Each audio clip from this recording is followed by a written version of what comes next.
Hello, welcome back to the reading of the poem of the Man God, written by Maria Valtorta, Volume 1, Chapter 38, Part 2, Mary, the teacher of Jesus, Judas, and James. The scene continues. I brought 2 also for you, says Alphaeus to his sons, but they are dark.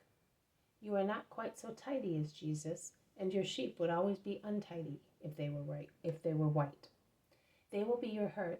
You will keep them together, and so you will no longer be loitering in the streets, you 2 little rascals, throwing stones at each other. The children run to the cart and look at the other 2 little animals, which are more black than white. Jesus has stayed behind with his sheep. He takes it into the garden, gives it water to drink, and the little pet follows him as if it had known him forever. Jesus beckons it. He calls it Snow, and the little lamb replies, bleating happily. The guests are all sitting at the table, and Mary offers them bread, olives, and cheese. She also puts a jug on the table with cider, or water sweetened with honey. I do not know exactly which. I see that it is a very pale color. They speak while the children are playing with the 3 little animals that Jesus wanted gathered together so that he can give water and a name also to the others.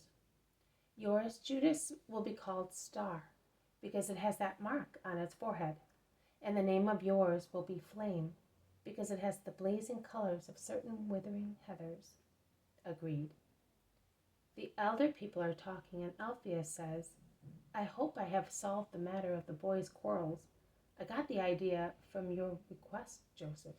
I said to myself, my brother wants a little sheep for Jesus, that he may have something to play with.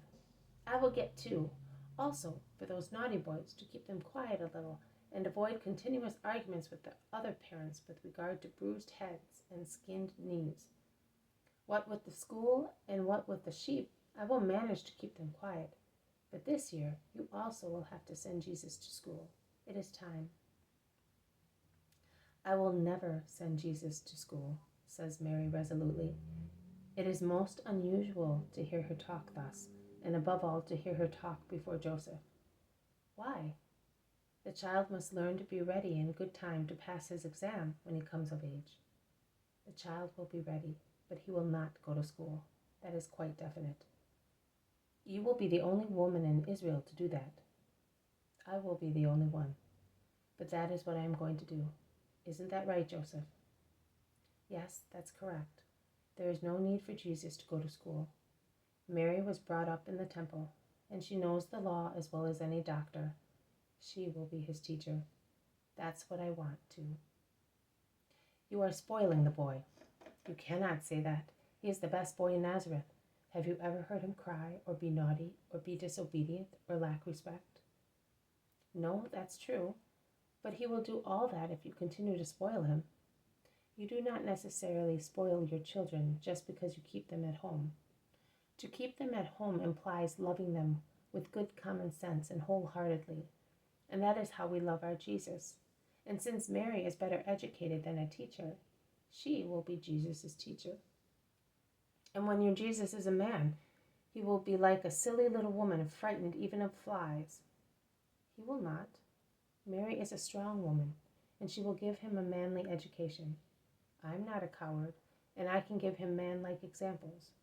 Jesus is a creature without any physical or moral faults. He will grow, therefore, upright and strong, both in his body and in his spirit. You can be sure of that, Alphaeus. He will not be a disgrace to the family. In any case, that is what I have decided, and that is all. Perhaps Mary has decided, and if it were so, is it not fair that 2 who love each other should have the same thoughts and the same wishes, so that each may accept the wishes of the other as if they were his own? If Mary should wish silly things, I would say to her, no, but she is asking for something which is full of wisdom, and I agree, and I make it my own. We love each other. We do as we did the first day, and we shall go on doing so as long as we live. Is that right, Mary? Yes, Joseph, and let us hope it will never happen, but when one should die without the other, we will still go on loving each other. Joseph pats Mary on the head as if she were a young daughter, and she looks at him with her serene, loving eyes. Her sister-in-law interferes. You are quite right. I wish I could teach. Our children at school learn evil and good. At home they only learn what is good. But I do not know whether, if Mary... What is it you want, my dear sister-in-law? Speak freely. You know that I love you, and I am happy when I can do something that pleases you. I was thinking, James and Judas are only a little older than Jesus. They are already going to school. For what they have learned. Jesus instead already knows the law so well. I would like, if I asked you to take them as well when you teach Jesus, I think they would behave better and be better educated. After all, they are cousins, and it is only fair that they should love one another like brothers. Oh, I would be so happy. If Joseph wants and your husband agrees, I am quite willing. It is the same to speak to one as to speak to three, and it is a joy to go through the whole Bible. Let them come. The 3 children who have come in very quietly are listening and are waiting the final decision. They will drive you to despair, Mary, says Alphaeus. No, they are always good with me. You will be good if I teach you, will you not? The 2 boys moved near Mary, one on her left side, the other on her right. They place their arms around her shoulders. They lean their little heads on her shoulders, and they promise all the good in the world. Let them try, Alphaeus, and let me try. I am sure you will not be dissatisfied with the test. They can come every day from the 6th hour until evening. It will be enough, believe me. I know how to teach without tiring them. You must hold their attention and let them relax at the same time. You must understand them, love them, and be loved by them if you wish to get good results. And you will love me, will you not? 2 big kisses are the answer. See?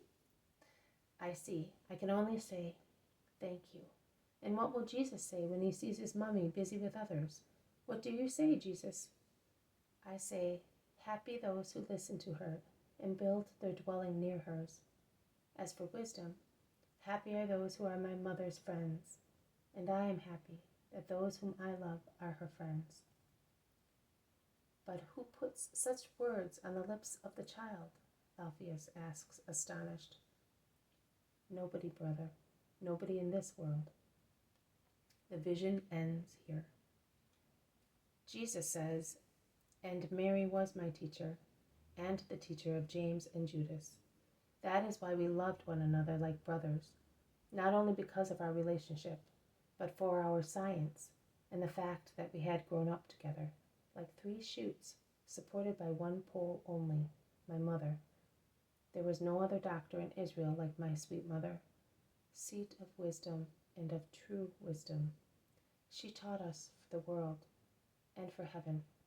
I say she taught us because I was her pupil exactly as my cousins, and the seal was kept on the secret of God against Satan's investigations, and it was safeguarded by the appearance of a normal life.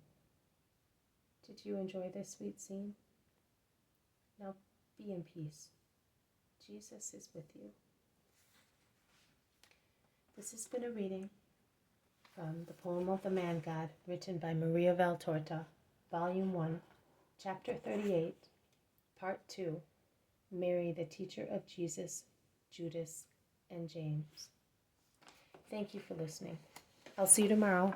May God bless you, and may peace be with you.